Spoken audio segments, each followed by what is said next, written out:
Bom, eu vou começar com uma pergunta hoje à noite. Uma pergunta. Quantos de vocês gostam de pescar? Pescar. Ok? Temos pelo menos 2 pessoas. O resto de vocês não querem responder. Eu vou perguntar mais uma vez. Quantos de vocês gostam de pescar? Ok? Bom, um pouco melhor, graças a Deus. Essa semana eu tinha uma oportunidade de fazer alguma coisa que não tinha feito por algum tempo.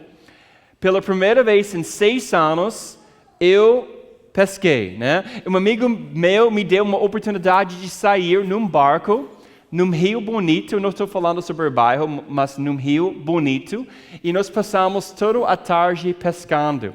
E foi um tempo bem legal mesmo. Eu tinha esquecido o quanto Deus muitas vezes até fala comigo através da natureza. Alguns de vocês podem entender o que eu estou dizendo. E o que foi ainda melhor foi que o barco que eu estava foi guiado por um pescador profissional. O nome dele é Bernie. Todo mundo fala Bernie. Eu nunca tinha estado num barco como esse. Bernie estava lá, nos ajudando, o 4 de nós que estavam no barco com ele, o tempo inteiro. E ele fez tudo. Ele colocou toda a nossa isca e nossas varas de pesca. Ele fez tudo para nós, exceto pescar. E esse guia, Bernie, ele conhece todos os pontos exatos onde a gente deve ir, onde é necessário para ir para pescar. E acabou sendo muito legal, porque a gente acabou realmente pegando uma tonelada de peixe. Eu peguei mais que 10 ou 12 peixes apenas em poucas horas, né? Foi incrível, peixe vermelho, peixe senhora, não sei como dizer, robalo, truta, muitos tipos diferentes, e eu estava me sentindo como um profissional, enquanto eu não fiz quase nenhuma coisa. Inclusive, não precisava nem tocar peixe, porque ele tirou, ele colocou tudo, tá me entendendo? Foi legal. Então, eu não precisava tirar o peixe do gancho depois que eu pegava peixe. Bernie fazia tudo isso. Então, depois que chegamos à costa, ele cortou todos os peixes também para nós, em filé, e estavam prontos para o almoço no dia seguinte. Foi incrível, né? Mas quando eu era uma criança, eu costumava sair com meu pai também para pescar. Só que meu pai não era como Bernie. Passávamos horas e tínhamos muitas vezes pouca sorte. De uma vez em quando, pegávamos alguns peixes, mas muitas vezes passávamos horas e até alguns dias, porque uma vez a gente viajou para o Canadá e a gente passou 2 dias sem nenhum peixe, né? Pegando nada. Nem mesmo uma mordida. E a gente não tinha um guia profissional, nós não sabíamos onde a gente deve pescar, nós tínhamos certeza se estávamos usando o tipo certo de iscas ou não, e a gente não pegou quase nada. Agora, eu quero que você pense por um momento. Pensa sobre a pesca como evangelismo. Lembre-se de Jesus disse que seríamos pescadores de homens, né? Ele falou isso. Homens e mulheres, inclusive, ok? Quando a Bíblia diz homens, não está sendo necessariamente machista, mas inclusive, e vai incluir mulheres também. Mas a gente deve ser pescadores de homens. Então a gente vai entrar nessa passagem hoje à noite, no momento. Mas pense em compartilhar sua fé dessa maneira, como se você estivesse pescando. Porque todo crente, todo cristão deve ser um pescador de homens, certo? Concorda comigo? Todo mundo. Agora, com o evangelismo, talvez você seja alguém como Bernie, a guia que eu tinha, que tem muito sucesso. Talvez você tenha levado muitas pessoas a Jesus, muitas pessoas convertidas por causa da sua experiência, a forma que você faz isso. Até você consegue guiar outras pessoas, ensinando elas como evangelizar. Mas eu imagino que para a maioria de nós, esta não foi a nossa experiência, essa não é a nossa experiência. Para a maioria de nós, ou para a maioria talvez de vocês, você não teve muita sorte. Você não sabe como proceder para compartilhar a sua fé com os outros. Você está meio inseguro às vezes com a sua fé. ou essa ideia de evangelismo. Compartilhar Jesus, às vezes, para você, parece alguma coisa estranha. Eu quero dizer alguma coisa para você hoje à noite. Deus tem algo melhor para você. Ele tem algo melhor para você. Ele tem alguma coisa melhor para mim. E Ele vai equipar vocês durante essa série para compartilhar as boas novas. E eu acredito que Ele vai usar essa série de uma maneira profunda. Porque o nosso alvo é amplificar a história de Jesus para o mundo que nos rodeia. Então, hoje a gente vai começar uma nova série de pelo menos 3 semanas. Eu não decidi ainda se vai ser 3 ou 4 semanas. Uma coisa legal sobre a igreja que está na plantação, ainda eu posso decidir isso, não preciso. Mas vai ser entre 3 e 4 semanas sobre evangelização. Todo mundo fala essa palavra. Evangelização. Ok. Evangelização. Deixa eu ensinar vocês português. Brincando. Chamada Amplifique. Todo mundo fala Amplifique. Sabe por que Amplifique? Porque é imperativo, irmão. Imperativo. Eu aprendi isso quando eu estava aprendendo português. Não é Amplifique. É Amplifique. Entendeu? Eu aprendi isso, graças a Deus. Meu objetivo nessa série é simples. Eu quero encorajar, incentivar cada um de vocês para compartilhar a sua fé, a nossa fé mais. Pensando talvez em simplesmente uma pessoa por semana durante essas 3 semanas. Você vai compartilhar a sua fé com pelo menos uma pessoa por semana por 3 semanas. Parece difícil? Não é.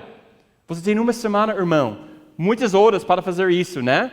Então, eu quero que cada um de nós façamos isso ao longo das próximas 3 semanas. Talvez seja um membro da sua família, talvez seja um amigo, um colega, uma pessoa com quem você está estudando. E nosso objetivo é tornar-nos um povo que irá amplificar a mensagem do Evangelho em torno de nós, começando com a nossa família, essas pessoas, nossos amigos, colegas de trabalho. Nosso objetivo é amplificar Jesus compartilhando as boas notícias. Está comigo? Temos que fazer isso, irmão. Estou chamando todo mundo irmão, desculpa. Eu aprendi algumas gírias, né? Não acabo usando essas gírias às vezes em lugares inapropriados. Já me perdoe. Foi uma brincadeira, ok? Thank you. Pelo menos algumas pessoas estão rindo. Não sei, rindo a minha brincadeira ou rindo mim? Quem sabe, mas mesmo assim está rindo. Bom, a primeira conversa de Jesus com seus discípulos foi dizendo para eles que eles se tornariam pescadores de homens. Agora, a gente não sabe que tipo de pescadores que eles eram antes de encontrar o melhor guia, Jesus. A gente não sabe se eles foram bem-sucedidos ou não. Nós não sabíamos se eles ficavam dias sem pegar muita coisa ou não. Mas quando Jesus entrou em cena, tudo mudou. E eles decidiram deixar suas redes e fazer o quê? Seguir Jesus. Então vamos ler a partir de Mateus 4, 18. Vamos ficar em pé enquanto a gente está lendo a palavra de Deus. Jesus estava andando pela beira do lago da Galileia quando ele viu 2 irmãos que eram pescadores. Simão, também chamado de Pedro, e André. Eles estavam no lago pescando com redes e Jesus falou: venham comigo e eu vou te ensinar a pescar gente. Então eles largaram logo as redes e foram com Jesus. Um pouco mais adiante, Jesus viu outros 2 irmãos, Tiago e João, filhos de Zebedeu. Eles estavam no barco junto com o pai, consertando as redes.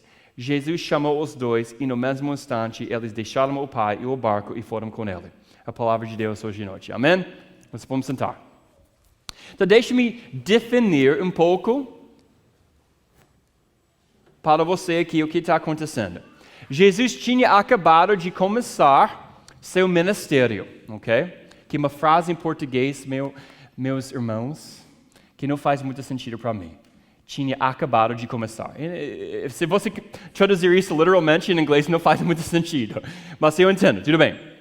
Jesus tinha acabado de começar seu ministério. Ele estava pregando o quê? Arrependam-se por quê? Pois o reino de Deus está próximo. Jesus está chamando alguns pescadores comuns para andar com ele. E eles passam a se tornar seus discípulos e vão compartilhar uma mensagem que vai mudar o mundo. Que mudaria o mundo. Sabe, muitas vezes nós temos endeusado os discípulos. Deificado os discípulos. Como se fosse o próprio Deus. Muitas vezes nós esquecemos que esses discípulos eram homens comuns, não bem educados, não ricos, não necessariamente influentes, não poderosos e nem sequer populares. Eram apenas homens comuns que Jesus chamou para uma missão extraordinária. E não acredito que Deus não pode fazer isso com você. Ele usa pessoas comuns. Talvez você não... Eu não sou uma pessoa comum, eu sou especial. Eu sei você é especial. Não, mas ok. Talvez nós não somos pessoas comuns, tudo bem. Mas Jesus pode usar qualquer um de nós, amém?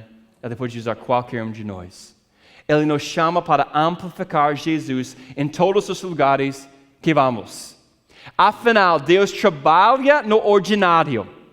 Pensa nisso. Cristo nasceu onde? Jesus nasceu onde? Numa manjedoura, humilde, sem alarde, nascida de uma jovem virgem para redimir o mundo inteiro. Então, não é uma surpresa necessariamente que Deus iria escolher homens comuns para realizar coisas extraordinárias. Então, talvez esta noite você se sinta indigno de ser um discípulo de Cristo. A verdade é que somos todos indignos de Cristo. Todos nós. Mas Ele nos chama dizendo, vem e segue-me para amplificar as boas novas do Evangelho para o mundo que nos rodeia. Vamos dar uma olhada nessa passagem novamente. Imediatamente, eles tornaram-se pescadores de homens.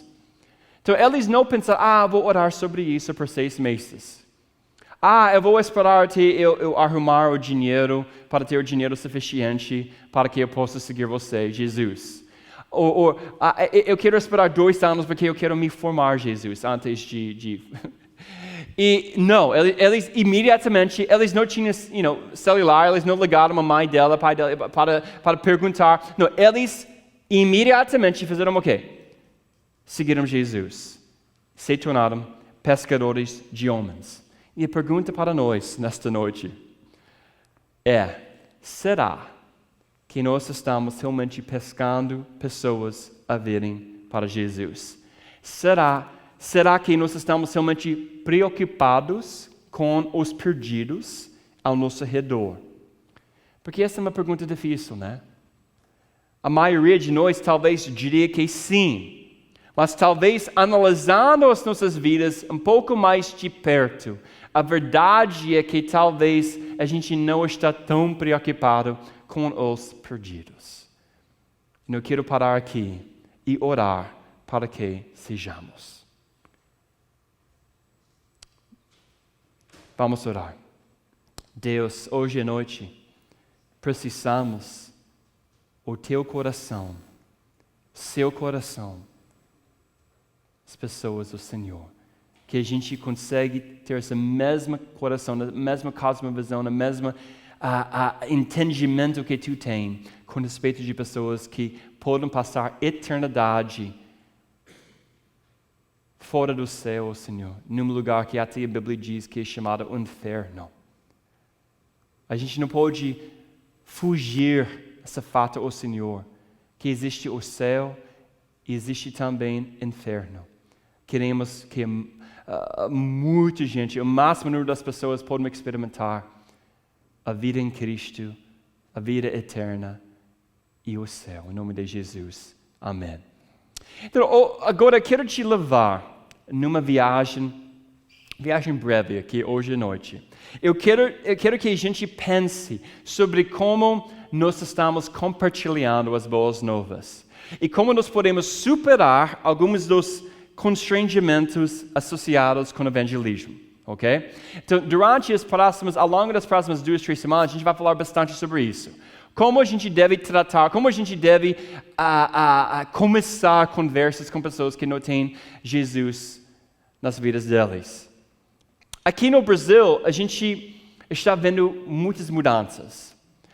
Quando nós falamos de evangelização, muitas das nossas abordagens atuais para o evangelismo pressupõem uma cultura cristã. Pressupõem que todo mundo já entende quem é Deus. Mas cada vez mais a gente não pode fazer essa presunção, eu acho que é a palavra, né? Porque a gente está começando a viver numa cultura que é cada vez mais pós-cristã. Muitas pessoas são biblicamente analfabetas. Eles não sabem como ler a Bíblia. E nós temos muitas igrejas que podem provar isso, né? Portanto, eles não começam com o básico de uma cosmovisão cristã. Então, às vezes, a culpa, fé, arrependimento, pecado, Deus, inclusive, em alguns casos, são conceitos vazios, confusos para eles. Um teólogo, Tim Chester, que escreveu um livro sobre isso, escreveu o seguinte: se a gente pudesse colocar as pessoas numa escala de 1 a 10, 1 sendo pessoas que não têm nenhum interesse em religião, nenhum interesse em Deus, e 10 pessoas que estão quase prontas para aceitar Jesus, ok? Muitas abordagens que nós temos no evangelismo supõem que as pessoas estão em torno de 8. Então a gente faz coisas com isso em mente. A gente tem cultos para visitantes, ou retiros para pessoas que estão perto de Cristo, mas não acreditam em Cristo. Ou a gente cria cursos evangelísticos, mantemos cultos para esses visitantes, como eu falei. E nós temos, ou às vezes a gente vai pregar no ar livre, ok? Tenta pregar no ar livre lá na Europa e veja o que vai acontecer. É muito difícil, né? Mas ainda nós podemos fazer isso no Brasil, em alguns lugares, né? Ou até a gente pode bater porta, né? Todas essas coisas são maravilhosas, né? Mas a maioria da população talvez não seja mais 8 ou 9 ou 10.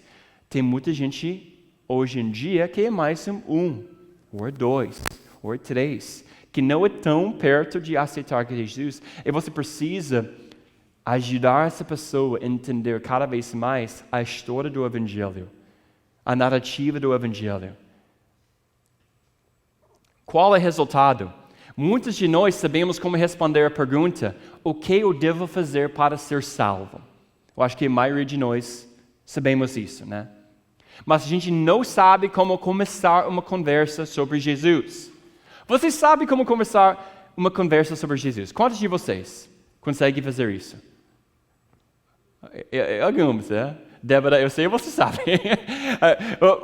Tem algumas pessoas que têm um pouco mais facilidade, outros nem tanto, mas por isso nós estamos aqui, por isso a gente está fazendo essa série.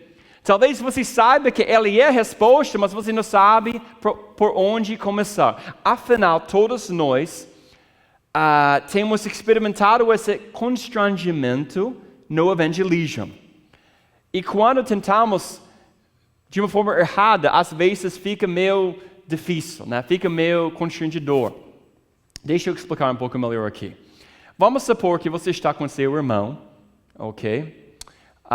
Rogério. Com alguns irmãos, você está assistindo futebol, ok? Que nunca acontece, né? Não. Assistindo futebol, ok? E você quer trazer essas pessoas a Cristo. Eles não conhecem Cristo. E você está lá e vamos supor que você está falando com eles e você está desesperado para eles conhecer Cristo. Então você vai meio forçar alguma coisa na conversa para que eles possam entender alguma coisa. Então, Chester fala o seguinte: a nossa única esperança é uma mudança estranha de direção, como se estivesse triturando as engrenagens, é a palavra? Obrigado. Do seu carro. Então você está assistindo futebol e há uma substituição lá. Um cara saindo, um cara entrando. E você fala o seguinte: Finalmente, uma substituição. Você sabia que Jesus poderia ser o seu substituto? Estranho, né? Ou, gol! Gol! É uma coisa que eu aprendi no primeiro ano aqui no Brasil, a forma que o cara fala gol, né? Gol! E você, qual é o objetivo, o gol da sua vida? Ou penalty, né? Yellow card, aquela coisa amarela. Isso não foi pênalti, está reclamando. Você sabia que Jesus pagou a pena pelos nossos pecados? Não parece que muitas vezes as nossas abordagens evangelísticas são meio assim, constrangedor, né? Está falando com uma pessoa como se fosse um objeto, em vez de uma pessoa. Eu não sei sobre você, mas eu não gosto de conversa assim, a pessoa que está olhando, eu tenho que ganhar ele. Eu vou manipular, eu vou conspirar aqui para que ele... Precisamos ser pacientes, irmãos e irmãs. Precisamos encontrar maneiras de apresentar o Evangelho para os que estão nos pontos 1, 2 e 3 na escala de interesse em Cristo e não apenas 7, 8, 9 e 10. E o Evangelho não tem que ser alguma coisa esquisito. Vamos olhar para o que a palavra diz aqui em 1 Pedro 1:15. Este texto é chave para essa mensagem, também para a mensagem semana que vem. 1 Pedro 1:15 e 16. Mas em seus corações, honrem a Cristo, o Senhor, como santo. Vamos ler isso juntos. Sempre estando preparado para fazer uma defesa para qualquer que pede uma razão para a esperança que há em vós. Contudo, com mansidão e respeito, tendo uma boa consciência, para que, quando for que insultem o seu bom comportamento em Cristo, possam ser confundidos. Então, o Pedro, ele está escrevendo para uma igreja que está dispersa. Por que eles estão dispersados assim? Porque eles experimentaram muito perseguição, muito. Eles são exilados. Eles estão à margem da sociedade. E nesta passagem, Pedro está lembrando essas pessoas, apesar de todos esses desafios que vocês estão enfrentando, irmãos, Deus está chamando vocês a compartilhar Jesus mais com as pessoas. Então Pedro começa aqui dizendo que em nossos corações devemos honrar Cristo como santo. Presta atenção, essa frase é muito importante. Mas em seus corações honrem a Cristo, o Senhor, como santo. Porque normalmente a gente vai passar isso para a segunda parte aqui. A gente tem que sempre preparar para ter uma resposta, blá, blá, blá. Tudo bem. Mas, não esqueça a primeira parte aqui. Mas em seus corações, honrem a Cristo, o Senhor, como santo. O que eu quero dizer com isso? O evangelismo começa com piedade. O evangelismo começa com uma pessoa que tem compromisso com Cristo, que anda em santidade. Quando vocês decidiram pertencer à Igreja do Redentor, juntar com a nossa igreja, quase em cada caso eu falei com vocês aqui em frente 3 coisas que eu quero que você faça. Primeiro, que você interceder pela igreja. Segundo, que você vai investir na igreja, que significa servindo em uma área na igreja, né? E também investindo financeiramente na igreja. E terceiro, que você convida as pessoas para a igreja local. O nosso parâmetro, na minha leitura, com respeito dessa santidade e piedade, tem muito a ver com você cumprindo esses papéis como um membro de uma igreja local. Como você está? Como está a sua vida com respeito dessas coisas? Eu vou ser sincero, a gente tem que crescer bastante. Não me misinterprete, mas nós temos uma reunião de oração que muitas vezes é só 2 ou 3 pessoas. Não tem que ser assim. Tem gente que pode chegar aqui 6 horas orando por culto, para que Deus move de uma forma surpreendente. Tem semanas onde a nossa oferta, francamente, é péssima. Talvez você esteja pensando, a igreja não precisa. A gente precisa. Nós temos programas, nós temos pessoas com quem a gente quer cuidar mais. Não estou falando nem de mim. Nós temos ideias, a gente quer plantar a igreja, a gente quer expandir. Mas além disso, é uma questão de senhoria, uma questão de obediência. Então, investir financeiramente faz parte. Investir também no serviço, que significa que a gente não liga sempre ao último minuto, não posso fazer, não posso. Você não faz isso com o seu trabalho. Você não deve fazer isso com a igreja também. Ou convidar as pessoas. Deus está chamando você para convidar pessoas para a nossa comunidade de fé, para que eles possam ouvir a palavra de Deus, para que eles possam entender o que a comunidade cristã significa. Entendeu? Esse é o nosso parâmetro. Será que nós estamos realmente vivendo vidas de piedade e vivendo vidas onde nós estamos valorizando a igreja local, onde nós estamos valorizando a noiva de Cristo? Precisamos crescer nisso. Evangelismo começa com piedade. E talvez você está pensando ou esteja pensando, mas isso não é, a igreja local é alguma coisa diferente. Não é, porque quando você está engajado na igreja local, deve ser o centro da sua vida espiritual. Não pode ser alguma coisa fora. Entendeu? Tipo, sou meio desegrejado. Se você está desegrejado, você não está conectado com a noiva. Tem que se envolver na igreja local. Deve ser parte do centro das suas atividades. A gente vai falar um pouco mais sobre isso quando a gente fala sobre prioridades. Agora, então, a gente tem que ter piedade, a gente tem que ter um parâmetro em nossas vidas que a gente está seguindo. Será que nós estamos engajados em tudo que Deus está fazendo? Porque se não for, a gente não vai fazer evangelismo. Se é difícil para você chegar na igreja, você não vai evangelizar. Nem consegue chegar na igreja domingo à noite. Nem consegue chegar numa comunidade missional. Vai ser difícil pra caramba para você pensar em evangelizar, né? Agora, pensa bem. Você já viu alguém fazer evangelismo que vive uma vida que não é piedosa? Uma vida muito carnal. Isso também é uma coisa muito ruim. Né? Eu não sei se você já viu isso. É horrível, né? Uma pessoa que às vezes não tem autenticidade para ter uma conversa com você. Geralmente é forçado, manipulado. E esse é o tipo de evangelismo que algumas pessoas até fazem, né? A gente não quer ser como essas pessoas, porque o que acaba acontecendo é o seguinte: Deus não está nesse tipo de evangelismo. Ele pode usar, porque Ele é Deus, mas geralmente Ele não usa isso. Ele não usa isso.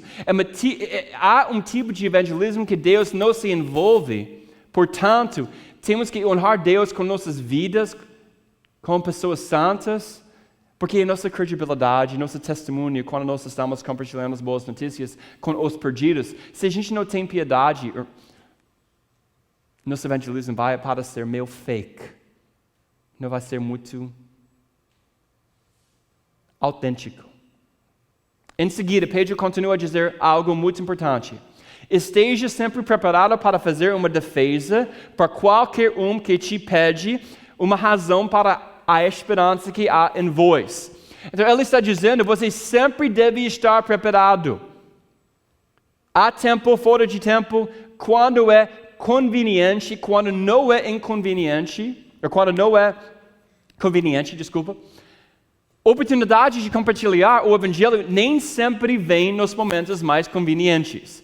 Eu não sei se você já experimentou isso, você talvez está pegando um Uber, um táxi, alguma coisa, indo para algum lugar, vamos dizer que você está indo para o aeroporto, ok?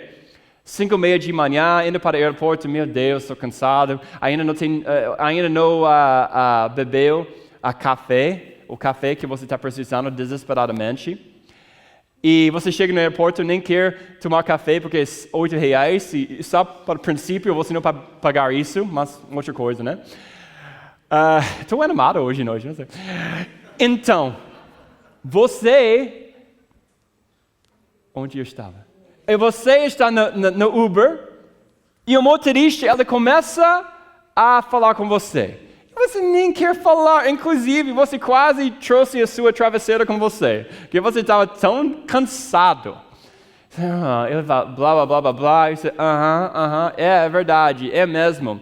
Pois é. Não, é tipo de coisa, você está ouvindo, blá, blá, blá, tipo de coisa, alguns homens aqui entendem, não brincando. Não, mas, então, o que acontece? Você está lá, ele está falando pra caramba, e você não quer ouvir, nem quer engajar, e de repente, vem um momento onde ele vai falar alguma coisa que tem alguma coisa a ver com Deus.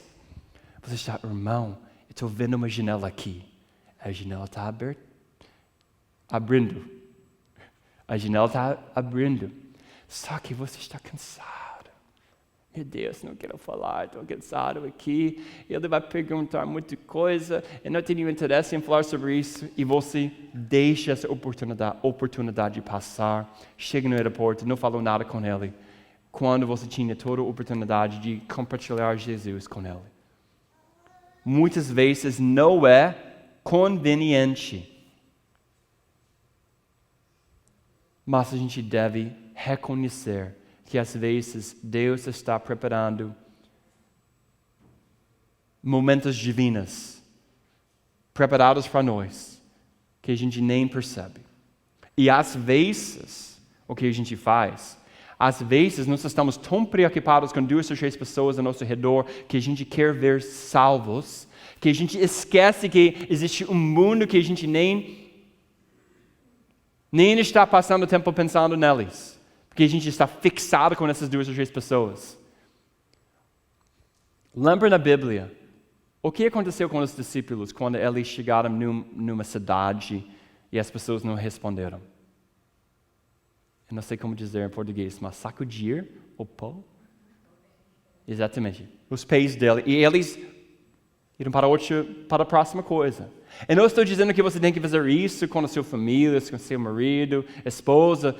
Claro que tem pessoas com quem você deve investir a sua vida, mas não pode fixar tanto em 1 ou 2 pessoas que você esquece que tem muitas pessoas ao seu redor que possam receber as boas notícias de Jesus e estão prontos em alguns casos. Amém? Então, um dos motivos que o evangelismo parece estranho é porque muitas vezes a gente não está sintonizados com o que o Espírito Santo está fazendo, onde Ele está nos guiando. Porque muitas vezes, como eu falei, Ele envia as pessoas e a gente acaba ignorando as pessoas, às vezes sem querer, mas acaba acontecendo. Pedro continua a dizer, contudo, façam isso com mansidão e respeito. Evangelismo é menos estranho. Você pode colocar essa citação de algum lugar, né? Porque eu acho que é bem óbvio, né? Evangelismo é menos estranho quando tratamos as pessoas como seres humanos. E não como algo ou alguém que queremos conquistar. Nós sabemos quando estamos compartilhando qual será o resultado. A gente não sabe se o nosso papel vai ser mais de plantar, semear, colher. De qualquer forma, a gente precisa tratar as pessoas com o quê? Com mansidão e respeito. Também que a gente não deve zombar sistemas de cultura ou crenças que não são nossas. Significa que a gente não entra em brigas que são desnecessárias. Significa que a gente separa Jesus, em geral, da política. Ok? Em geral, não estou dizendo que não tem implicações, que a gente não deve votar com a nossa consciência, que Jesus não entra, mas quando a gente está fazendo evangelismo, a gente tem que criar um pouco de separação, porque às vezes Deus vai mudando algumas cosmovisões associadas com a política, entendeu? Porque quando você misturar religião e política, você acaba com o quê? Política. Religião não vai ganhar. Não vai ganhar. Porque política sabe como mexer com tudo, né? Você sabe disso, né? Seja cuidadoso. Respeite as crenças das pessoas que você evangeliza, mesmo se você não concordar com elas. Pedro continua a dizer aqui, de modo que quando você é caluniado, aqueles que insultam o seu bom comportamento em Cristo podem ser confundidos. Agora, Pedro não está dizendo simplesmente que se você for caluniado, ele está dizendo quando isso acontece, porque ele está dizendo vai acontecer. Vai acontecer. A perseguição vai acontecer. Lembra o que a gente estudou em Atos? A gente gastou 4 semanas só falando de perseguição. Muito tempo. O que aconteceu nessa contexto? Perseguição, perseguição, perseguição, perseguição. Passamos uns 4 semanas falando sobre isso. A perseguição vai acontecer. Se você não está sendo perseguido, pelo menos uma vez em quando, talvez você possa não estar vivendo uma verdadeira caminhada cristã. Calúnia vai acontecer, perseguição virá. Agora, há muito mais que eu posso dizer sobre essa passagem. Mas eu só queria nos dar uma visão geral hoje à noite. Porque a gente não pode ver o evangelismo como uma tarefa árdua, mas como uma resposta preparada para as oportunidades que Deus nos dá a cada dia para compartilhar Jesus. E para que isso aconteça, existem 2 grandes problemas que eu acredito que a gente deve superar. E essa é a parte final da nossa mensagem hoje à noite. Os 2 problemas são a nossa visão errada de evangelismo e nossa visão errada das nossas prioridades. Vamos dar uma olhada aqui. Primeiro, nós temos uma visão errada de evangelismo. O evangelismo é sobre compartilhar o evangelho em todas as nossas circunstâncias normais, diárias. O evangelismo não é necessariamente distribuindo panfletos na rua. Nem é evangelismo simplesmente conseguir que os outros irem para a igreja, enquanto isso é bom. Certamente, essas coisas podem ajudar na evangelização, mas apenas são métodos. Evangelismo é estar alerta sobre ver oportunidades do evangelho em nossa vida cotidiana. É sobre estar preparado para ver com olhos espirituais. Em segundo lugar, nós temos prioridades muitas vezes erradas. Nossas prioridades são muitas vezes equivocadas. Quando Jesus está no centro da nossa vida, seu povo vai ser também. A igreja, como eu falei mais cedo, vai estar no centro das nossas atividades. Portanto, como eu falei, se é difícil chegar no domingo, uma vez por semana, é provável que você não tenha as prioridades necessárias para evangelizar. Cristo nos chama para centralizar as nossas prioridades em torno dele. Nosso tempo, nosso tesouro, nossas finanças, nossas relações, nossas amizades, nosso lazer, tudo precisa ser centrado em torno dele e assim, fazendo isso, nós naturalmente vamos começar a compartilhar sobre ele. E nós vamos, todos nós, às vezes pensam que nós estamos ocupados demais para evangelizar. E faz sentido, porque às vezes nós temos situações onde nós temos uma mãe que está trabalhando muito com as crianças, tem 3 crianças em casa, o dia passa muito rápido, ela está exausta quando ela chega em casa. Não estava pensando em você, mas pode ser você, né? E quase com nenhum tempo para ela mesma. O que você vai dizer para ela? Você não está evangelizando o suficiente. Ou como um pai que tem 2 empregos só para sustentar a família. E você está dizendo, evangelismo é importante. Tem que entender que evangelismo não é uma atividade que tem que sair sempre da sua casa para fazer. Pode convidar alguém para a sua casa, para jantar, pode ir a algum lugar com amigos. Não tem que ser alguma coisa para você ir para a rua. Entendeu?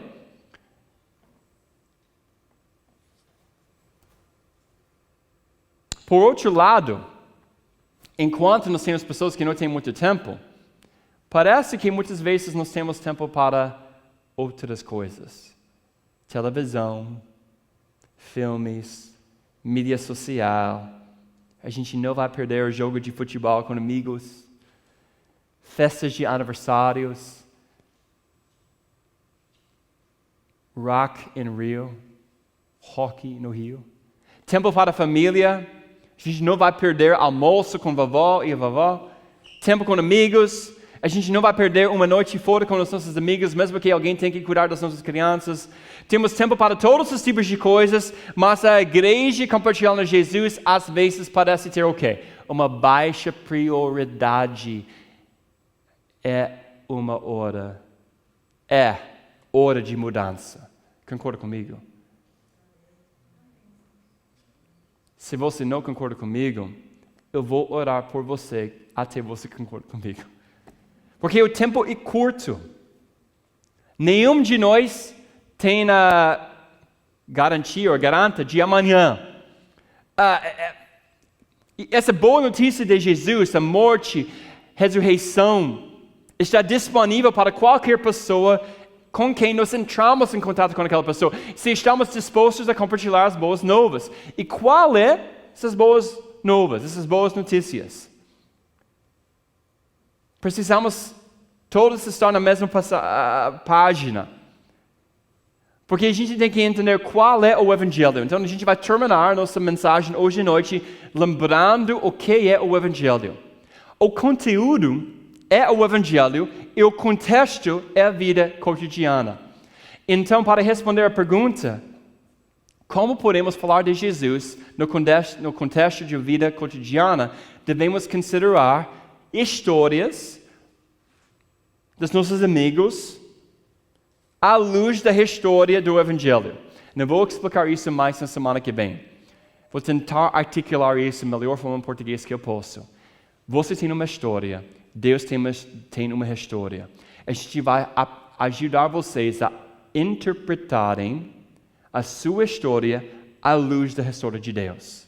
A gente chama isso de interpretação e reinterpretação. Isso é essencial para vocês evangelizarem pessoas que estão longe de Deus. Se você não consegue fazer isso, vai ser bem difícil para você fazer isso. Ou evangelizar, desculpa. Então, na Igreja do Redentor nós temos compartilhado desde o início da nossa igreja de usar a versão mais narrativa do Evangelho, que nos ajuda a comunicar bem a história de Deus, que inclua o quê? Criação, queda, redenção e restauração. Vamos dizer isso juntos. Criação, próximo slide, por favor. Criação, queda, redenção e restauração. Muitas vezes, pessoas esquecem de falar as primeiras duas, criação e queda. Eles, de repente, falam sobre Jesus e a cruz. Mas pessoas que não têm experiência com Deus, às vezes têm perguntas mais profundas, vamos dizer, ou pelo menos perguntas diferentes, tipo, por que Deus permitiu que essa pessoa aqui morre? Por que Deus permitiu que essas pessoas, sei lá, na África, que nunca ouviram de Jesus... Você tem que ter respostas para essas perguntas. E sem falar sobre a criação e queda, você não vai conseguir. Porque a queda é muito importante. Porque a queda fala sobre o quê? A escolha de Adão e Eva. Que eles escolheram e a gente está agora nesse caminho. Que eles escolheram e todos nós temos sofrido por causa disso e explica por que o mundo está na situação que o mundo está. Faz sentido? Mas se você chega lá, vamos falar sobre a cruz. Às vezes a pessoa nem pensa que ele é pecador. Então você tem que voltar. O mundo está me entendendo? Então a gente vai falar bastante sobre isso semana que vem. Mas criação, deixa eu ler isso. A beleza da criação original de Deus é descrita em Gênesis, desculpa. O mundo como Deus pretendia que fosse, com os seres humanos feitos à sua imagem, cheia de valor e dignidade, em perfeita relação com Ele e uns aos outros, profundamente, presta atenção, profundamente dentro de todos nós, é um desejo de ter esse mundo como ele foi originalmente destinado a ser. Então, quando você está falando com pessoas que não conhecem Jesus, eles querem experimentar esse tipo de mundo que Deus criou originalmente, que a gente pode encontrar no céu.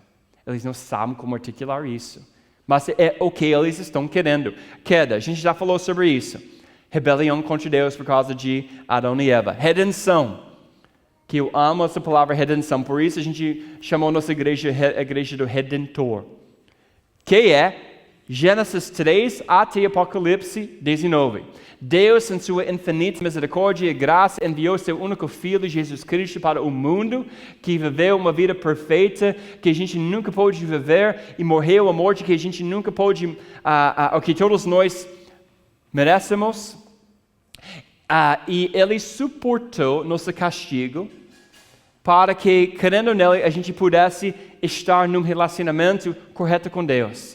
Crer em sua vida literal, morte, ressurreição. A gente faz o quê? Entregamos as nossas vidas a Ele como o único meio de salvação. Essa é a redenção e finalmente restauração. Um dia, como descrito em Apocalipse 21, Jesus voltará para estabelecer plenamente seu reino e seu reinado. Naquela época, Ele dará início a um novo céu e uma nova terra. Haverá um final, um julgamento consumado, onde Jesus coloca todo o mundo em ordem, graças a Deus. Até esta altura, nós temos que ser seus agentes neste mundo. Então, essa é a história do Evangelho. Se você não sabe essa história, você não vai saber o que compartilhar. O que acaba acontecendo, muitas vezes a gente vai compartilhar testemunhos pessoais, que são ótimos, mas testemunhos em si mesmo não são necessariamente o Evangelho. Subir no palco e partilhar que você era um traficante de drogas e agora você não é mais, você está vivendo direitinho, não é uma apresentação completa do Evangelho. Pode edificar a igreja, até pode impactar algumas pessoas, mas não é completamente o Evangelho, a boa notícia, como Paulo descreve em 1 Coríntios capítulo 15. A boa notícia do Evangelho inclui a criação, queda, redenção, restauração. Paulo nos lembra isso regularmente. Ele falou que essa coisa de primeira importância. Mais importante do que as nossas crenças sobre sexualidade, sobre álcool, sobre dança, sobre comida, sobre lei, sobre política. Mais importante do que tudo isso, para que a gente não desvie demais do nosso foco, é o Evangelho e compartilhando o Evangelho com as pessoas ao nosso redor. Amém? Na próxima semana eu vou mostrar a vocês como a gente pode usar essa narrativa e aplicar essa narrativa para as narrativas de vidas das pessoas. E vai ser muito legal, porque eu acho que a gente vai crescer bastante. Então, hoje à noite, quero terminar em oração. Hoje à noite também, a gente vai ter a Santa Ceia. Essa mesa é aberta para todos vocês que conhecem Jesus Cristo, que tem um relacionamento pessoal com Cristo, ok? Mas a oração que eu tenho hoje à noite é que todos nós possamos crescer em ser pescadores de homens e mulheres. Que a gente vai crescer em ser discípulos fiéis de Cristo. Que a gente vai crescer em compartilhar as boas novas com todos ao nosso redor. Amém? Vai ser a nossa oração hoje à noite. E Deus vai agir. Deus vai agir. E essa semana, Ele vai te dar um agendamento divino, um momento divino, onde alguém está pronto para ouvir as boas notícias. Eu acredito nisso. Vamos orar? Deus, nós queremos que Tu seja amplificado em nossas vidas. Hoje à noite nós queremos que Tu seja o foco das nossas vidas. Que a gente não esqueça a Sua igreja, que a gente não esqueça essa comunidade aqui, que a gente não esqueça que Tu nos chamou para interceder, para investir, para convidar. Mas além disso, que a gente não esqueça que nós temos as notícias que podem mudar o mundo, Senhor. E às vezes a gente está pensando em coisas terrenas o tempo inteiro. E Tu tem muito melhor para nós. Pedimos hoje à noite que Tu possa nos mostrar isso. E tomando os elementos hoje à noite, pedimos ao Senhor que Tu possa nos mostrar isso cada vez mais de uma forma que a gente hoje à noite confessa. Nós queremos confessar hoje à noite ao Senhor que nosso coração muitas vezes é dividido, que a gente não está focado em Ti, que a gente não está glorificando o Teu nome, que a gente não está vivendo vidas piedosas, que nos causam muitas vezes a não querer evangelizar, nem pensar em pessoas perdidas de uma forma espiritual. Nos ajuda, ó Senhor. Nos ajuda, Senhor, porque a gente precisa entregar essa mensagem, compartilhar essa mensagem, Senhor. Melhor dizer, sabendo que Tu vai nos usar.